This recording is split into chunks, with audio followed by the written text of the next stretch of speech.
Do you feel that in a time when we are more connected than ever, we are drifting away from real human connections, especially to ourselves? I do. Hi, I'm Leticia Latino, and I want to invite you to join me and my very inspiring guests in exploring ways to reconnect to your essence, to your definite purpose, to what makes you tick.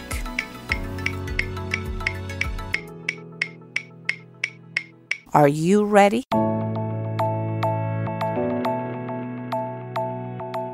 Hello and welcome to a new episode of Back to Basics. I am excited to have Ken Grouf today as part of the newly launched TAP series. Ken such an entrepreneurial spirit, and it has guided his career in both the private and public sectors. His journey has led him to be an investor, a CEO, an executive, and a board chair on the successful founding teams of over 6 companies. He has achieved a lot, and he has also given back a lot. And I'm looking forward learning more about your journey, Ken. Welcome to Back to Basics. Thank you. Thank you for having me. I'm so excited. And, we've had a couple of people from the Acceleration Project on board already, and Jane, of course, as co-founder. So our audience, or my audience rather, knows that we're doing this as a side series, and you and I are part of the President's Circle. Absolutely. And we just recently, I recently joined. I don't know. Are you also recently joined? Yes, I recently joined. I'm very excited to be part of it. Yes, because they created, Marsha, who's also been on the show, created from scratch. So I'm very excited to have you here, and I'm beyond impressed with what you've achieved and your journey. So I want to hear all about it. I know you're in California now. Are you originally from California? No, actually, I'm from New York. I grew up in Manhattan. Oh, nice. You see all these people I keep saying this. All the people I've interviewed recently are from New York. I don't know what's going on. So tell me about your childhood. What were you passionate about? What were your dreams as a young child? New York was an interesting place to grow up. I believe it. And if you've interviewed a lot of people, you probably sense an incredible energy that you get from these people. And you grow up very quickly. Some would say too fast. Mm-hmm. I imagine. And you experience so much at an early age. And I think it drove my passions and excitement to really engage in this world in a very significant way. I grew up going to a private school in New York, and I was exposed to, all of New York, though. Even though I was in a private school, I really got involved in the community at an early age. And one of the things I think that truly impacted me was when I was 7 years old. That year, my parents got divorced, and it was very difficult. I was still young, but old enough to understand. But my parents really gave me a gift. With when they got divorced, they really tried hard to make sure they still worked together as a team for their children. My brother and I were supported, and they actually lived across the street from each other after the divorce for 12 years. Oh, wow. That's amazing.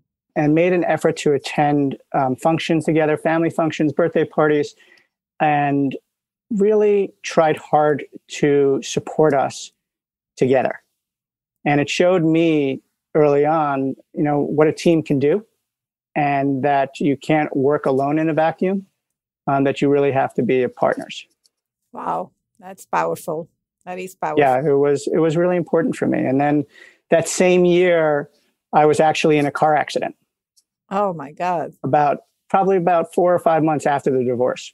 Oh my God! I was my brother, my dad, and I were walking out of Yankee Stadium after a World Series game, and I was hit by. 3 of us were hit by a car, along with 11 other people. Holy cannoli. And luckily, my dad only broke his coccyx, and my brother had a concussion, but they were both okay. I, unfortunately, was immediately rushed to the hospital, and I experienced tremendous pain and anguish for on and off for about 6 months. I was in and out of hospitals. I was in a body cast. I broke my femur, had intestinal damage, and the doctors had a very long surgery, hours and hours to save my life. Wow, Ken. That's amazing. And that again showed me teamwork, to get through those 6 months where I had to learn how to walk again. And I had my friends, my family, the nurses, the doctors, we're all part of this team that helped me recover. And I sat in this hospital seeing my closest friends in the hospital die around me. Mm-hmm. And seeing that at an early age really does have a tremendous impact in your life and teaches you to give back and to really explore that.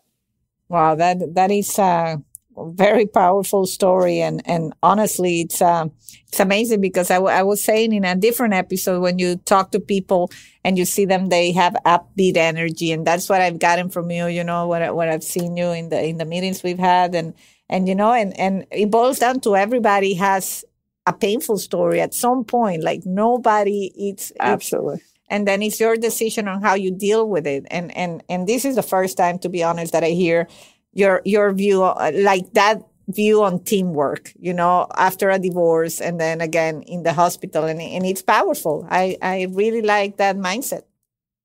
Yeah, it's helped guide me throughout my entire life. To be honest, and maybe this is also in part growing up in New York City, but I'm an extrovert. Mm-hmm.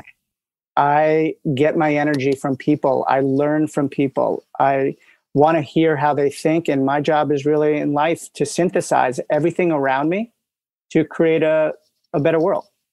Well, I'm not surprised that you're part of TAP, because I know that they're big on how they choose. And I'm not saying this because because I'm very humble here. I'm like, I don't know how I ended up here, but everybody has such a powerful story. And when I talk to Jane and Marcia and they say, we want to make a difference in the world, it's like, I never really spoken like that because I never really think I can make a difference in the world. It sounds like a big task, but the truth is we can. And through some of the initiatives that you I'm sure you'll share shortly, you can tell how you are doing that and becoming extremely successful in the process. So obviously all these stepping stone and experiences, you really made the most out of it because you went and studied. What did you decide to study in university when the time came?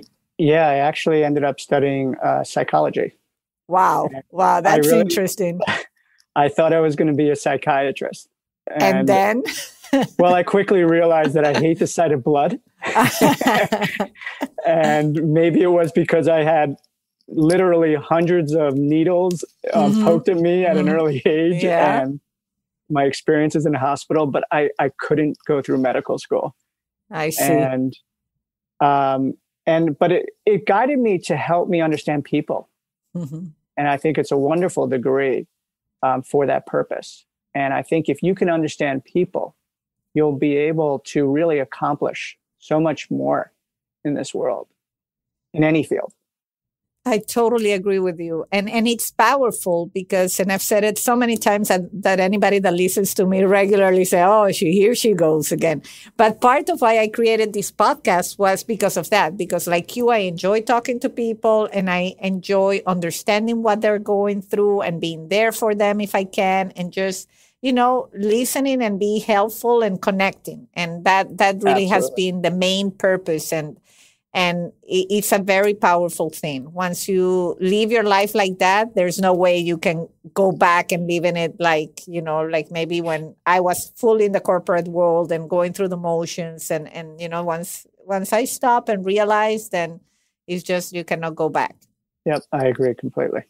And so you had that career, but then you went and worked in different companies. You became a serious entrepreneur. I read somewhere, which I was a fan, of course, it caught my attention because I still have my Yahoo email. That was the first email I ever had. People laugh at me. I'm like, do you have a Yahoo email? It's like, it's my first email. I got it in like 96 or 97. And that's the only personal email I give away. So, and you were part of that, I realized. Yes, I was. Actually, it was funny. I was talking to a friend recently, and I remember back in 97 or 98 when we created Yahoo Mail, and we acquired a company called Rocket Mail. Mm-hmm. And I sat there in this meeting, and I said to my friend, this is going to either be the greatest way for people to communicate, or it's the demise of our society. And quite honestly, I think it's been both. I was about to say, well, I'm interested in hearing this because as someone that is in telecommunications and enables telecommunications, I feel the same way. I feel like we are an enabler, but at the same time, we are helping the demise of human connection. Yeah, it's it's been really interesting to see what technology has done for the world in so many positive ways and bringing people together. But also, it's challenging because we want people to still have that human connection, and we want people to be able to communicate clearly with each other. And if you look at our children, who are all very tech savvy, yes, and communicate through text, I still believe strongly in verbal communication, and I hope that the importance of technology in our lives, we continue to raise the importance of verbal communication.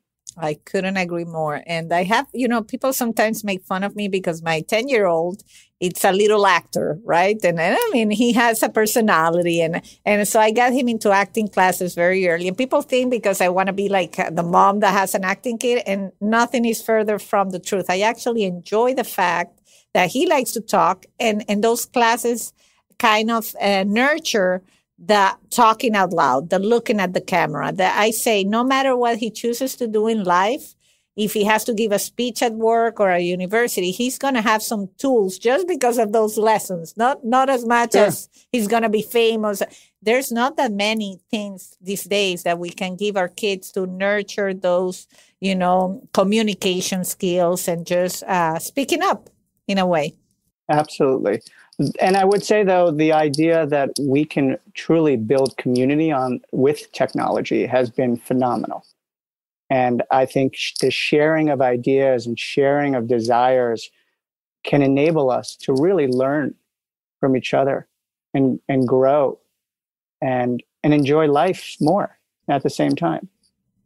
I like that. I like the building community with technology, and even including even the elderly. We don't realize how excluded they are in a way, in what we call in telecom jargon, the digital divide and all these things. And yes, with technology, we can exclude them. But if we care enough to teach them, to take them through the steps on how to use, simple technology, they really get a window open. And this is the best gift we can give the elderly, is to bring them into the edge of technology and absolutely right.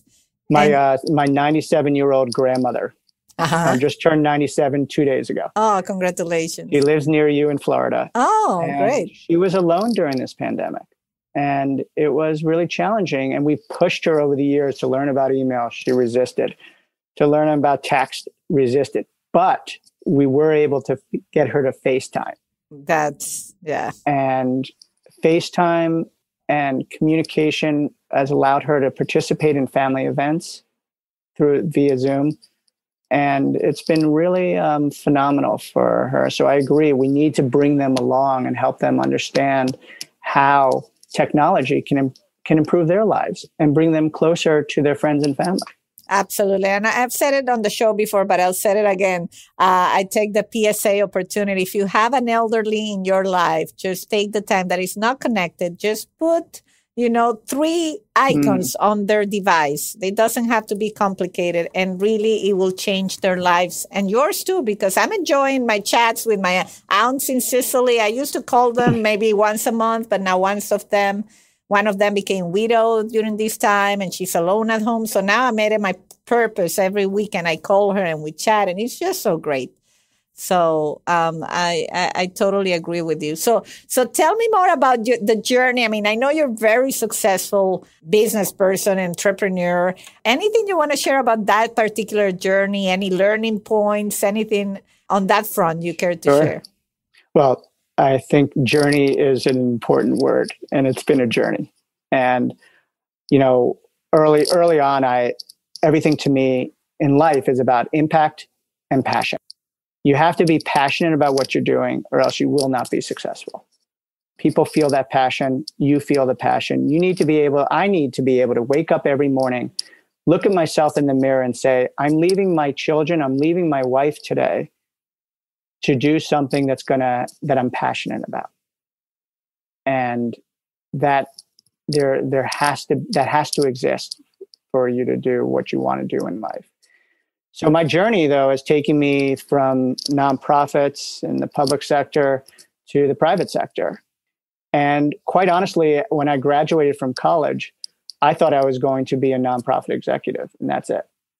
And I could have been extremely happy doing that. I think it's a wonderful career. And then one day I got a call from Yahoo. It was back in '96. They had less than 100 employees, and they wanted to build a brand. They thought I was young and scrappy, probably. And I thought it was a wonderful opportunity, but I struggled with the fact that I was supposed to be a nonprofit guy. And nonprofit executives are the ones who make a difference. And they're the only ones who made a difference. And that was probably my arrogance, I guess, at the time. And my lack of knowledge and my lack of understanding of the entire world. And I listened to a speech from Ben Cohen at Ben & Jerry's. And he talked about how he is not nonprofit. He is not for profit. He's a concerned citizen. I love that. And it really resonated with me because I can continue to do whatever I want in life and be a concerned citizen with whatever it is that I'm doing. And so when I went to Yahoo, I really looked at it as an opportunity to build community, to bring people together and give them an opportunity to share information and to gather information that will make their lives, that will improve their lives. Now, don't get me wrong, along the way, you have to look at your values and check in and make sure you're doing what you think is right. And there were experiences throughout my career, including Yahoo, where I had to check that. You know, I remember when the Starr report came out about President Clinton, and Yahoo, Excite, InfoSeek, AOL, we were all fighting for who was going to get the Starr report up first. And I remember sitting in this meeting and thinking about that this is something that people wanted to see, but it didn't really connect with my value system. Yes. Right. Yes. But it was about the world, that the world was changing. The world was asking for information, demanding information, and wanted that connection. But that was a difficult moment. I imagine. But I love the fact that you say checking in, because I've been in those circumstances where I'm like, I don't know how I feel exactly about that. And I have to think. And there's honestly a couple of issues, I think, of the big ones that I still say I can argue both sides, and it would be hard for me to be one or the other. But checking in with your values, and at the end of the day, I think your gut knows what you can do and what you cannot do and what you feel comfortable with. Absolutely. And then so after Yahoo, though, I left Yahoo. My wife, who was my girlfriend at the time, we decided to travel around the world for about 9 months. Awesome. And we were about midway through our journey. We were on our way to Asia, and 9/11 happened. And like everybody else in the world, it changed our lives. I was in San Francisco at the time that 9/11 occurred. We were leaving in a week for Asia. And we decided to go help New York. It was my hometown. My hometown was hurting. And volunteers were also being turned away because they didn't know how to handle the number of people that wanted to help the city. So I moved back to New York, and I was involved with all of these youth service organizations. And I co-founded City Year in New York, which was an Americorps program that helped young people volunteer in schools and support schools through a year of full-time leadership service. And it was, a lot of people told me, don't do it. Don't enter New York right now because New York doesn't have the money. And I said that this is important. And the political leaders, the corporate executives really got behind it and supported it, and the citizens of New York. And it quickly grew to be, at the time, one of the largest city year program in the country. And it was wonderful to be part of that. I was very excited to be back in New York to help New York rebuild itself. Wow. If you don't hear me speaking, it's because I'm speechless, everybody. Like when I hear these things, that no, really, you're inspiring me as you speak. It's wow, that's very, very powerful. And you know, and just the fact, I think a lot of people feel what you feel, which is that call, like you have to help, me included. Very few act upon it, me included. Like I try to help as much as I can, but also, for example, I come from a country, and that's not an excuse, but I come from Venezuela, and that's already messy by definition. It's a messy country. Yeah. So sometimes you don't even have the platforms to help. Like you don't know where to go. It doesn't exist. And then you can argue, yeah, but you can create it. And it's true, which is what you did. And that's why I'm inspired, you know, because even when there's no platforms, you found a way to answer to that calling. And that's truly, it's impactful for sure. It was a wonderful experience. But I also knew that I wasn't going to stay in nonprofits or for-profits. I didn't know what was going to be next. So the journey for me, it became not about nonprofit and for-profit, because that's what I thought it was when I graduated. Mm-hmm. And I had to really allow myself to follow the journey and see where my passion takes me, what excites me. I got a call from my cousin who owned some doggy daycare centers in Chicago, that his healthy, natural pet food was flying off the shelf. Mm. I had grown up with 2 dogs in my mom's house and 7 cats in my dad's house. And he said, what do you think about a concept for a Whole Foods for pets? So I helped him in the early stages, just investing and sitting on the board. And then we saw that the first store was very successful. And we decided, I joined him as a partner, and we built a chain of all natural pet food stores around the country. Now, if you told me when I was 22 years old that I was going to be running a retail chain of all natural pet food stores, I would have laughed at you. Yeah, I can see that. I can see that. That was not my mission, but I was passionate about it. I was helping animals live longer, healthier lives, which also made humans, their families, happier. Yeah. And it was an exciting time in my life to, start another company, grow that company, and eventually we sold it.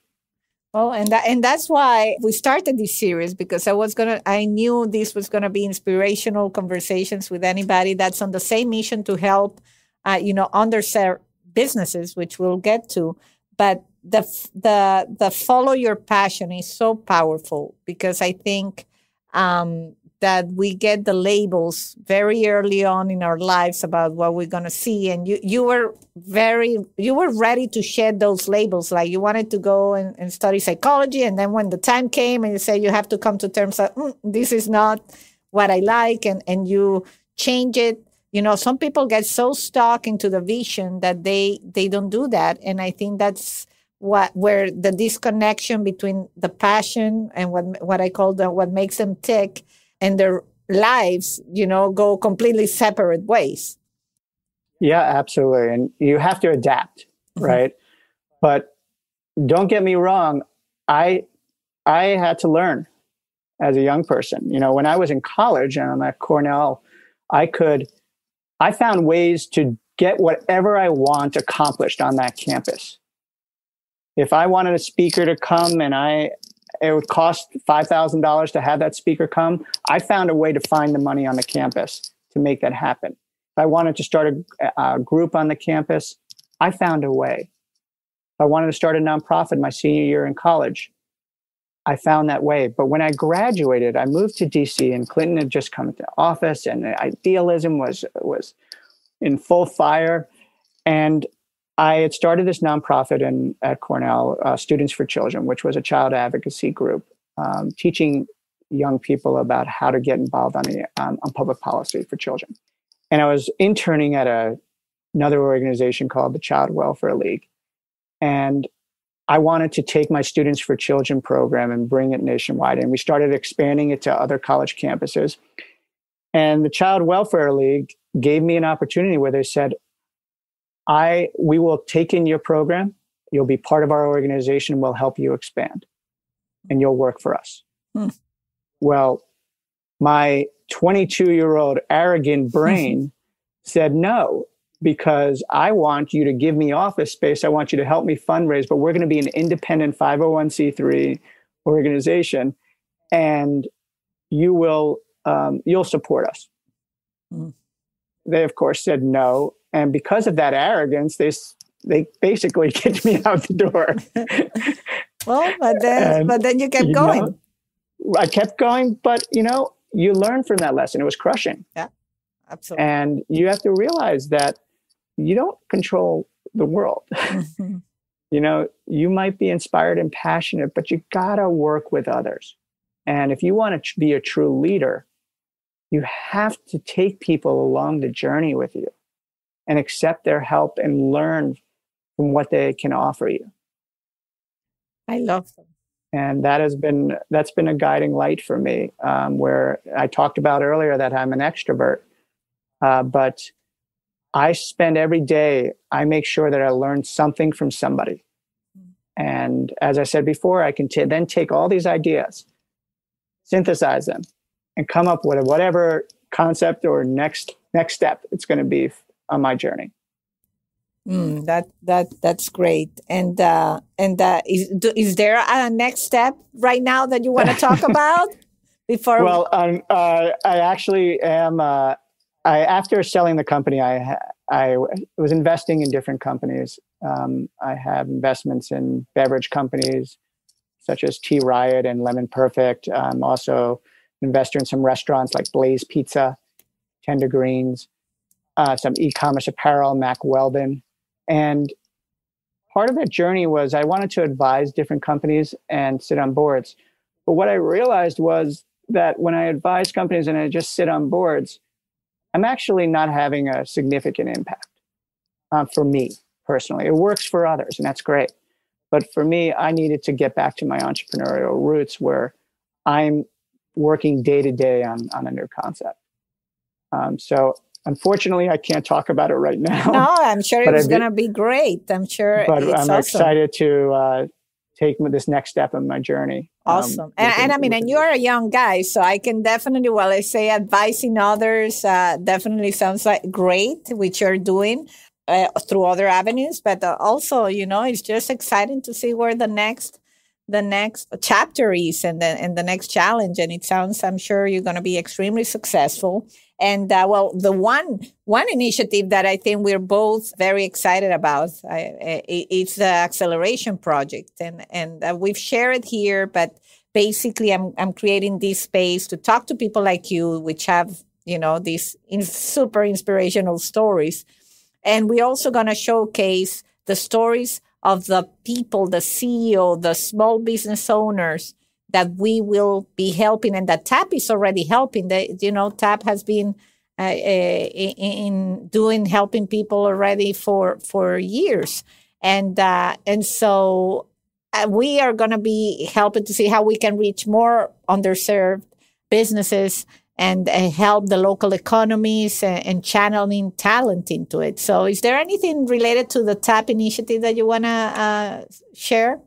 I really look forward to working with TAP to help these small businesses. I think small businesses, and whether it's a restaurant, a retail store, whatever it might be, they're the backbone of America. And we can't forget that. And we need to support them. And many of them do not have an idea and have a passion. And just like I said before, they need the support of we all need support of others, and we need to learn from each other. And I think it's a real opportunity for us to learn from the small business owners, and the small business owners to learn from our experiences. I think it's and help them drive that mission and never give up, because starting a small business is not easy. Yeah. I actually wanted to share something. I keep this sandal on my desk. Okay. For the last 30 years. All right. It's been sitting on my desk. This sandal, I worked at a camp for physically, sexually abused, and emotionally challenged children. And at the end of camp, kids often leave something behind. And then we have an auction and we just auction off their items. So my friends bought me this slipper, or that was one of my favorite campers who was unfortunately abused and was challenged. And I came back years later to the camp and I saw him. He was working in the kitchen and as a counselor, and he was strong and together. And he showed me that with the help of others and his own passion for life, you can overcome any obstacle. And so when I'm having a bad day or somebody in my office is having a bad day, I point to the shoe. And I say, if he could do it, I can do it, you can do it. And that's the same message to small business owners, because I think, and to all of us, starting a business is not easy. And we need to help and support each other. They need to support us and we need to support them. And that's the journey that will make them successful. Wow, and I thank you for sharing that story. That's powerful, and the message, I mean, resonates with me, and I'm sure resonates as a business owner, and I'm sure resonates with a lot of people. And of course, if you're a small business owner, check out the Acceleration Project.org. All the links are on the show notes. If you maybe are a consultant that don't know, how to help, I know that TAP relies on volunteers, successful people that want to give back to their local community. So you also, I encourage you to check it out. And all the amazing things like the Child Welfare League and other things that Ken has mentioned, I'm going to try to put as many links in the show notes for you to check out. So Ken, before I let you go, because I know you sound like an extremely busy guy, so I thank you for the time. But I cannot let you go without asking, in those times where you feel down, besides looking at that sandal that you just showed me, that obviously helped you connect with something deeper, is there anything else that makes you tick in those times where, anything you do, any place you go where you can reconnect with your true essence? I have a theory of, I don't know if you've ever seen those boxes that teach children to spend, to save, yes, and to give, right? Well, I have a theory that for me personally, I need to make sure that I'm saving time. First, I'm saving time for my friends and family in my life because they energize me. Spend that time, as we talked about, finding my passion and engaging in that passion, and then giving back. And those three things really help energize me. So if I have a moment where I'm feeling down, I try to look at okay, what could I be doing right now that will help center me? And it might be throwing a ball with my child. It might be going for a walk with my wife. It might be going ziplining with my daughter, which, believe me, is really challenging because I have a fear of heights. And it really helps me to just have those few moments to really center myself. Wow. You were not joking when you say you have a power of synthesizing things, because you just said it in a very deep, profound, but also direct way. Friends and family, follow my passion and giving back. And I'm not surprised why you seem, not only a successful person, but a happy person. And I really thank you for your time here. And I'm looking so forward working with you in TAP and hopefully making a difference in other people's life. I'm very excited to work with you too. And I think TAP is a wonderful organization, and it's going to really help a tremendous amount of people.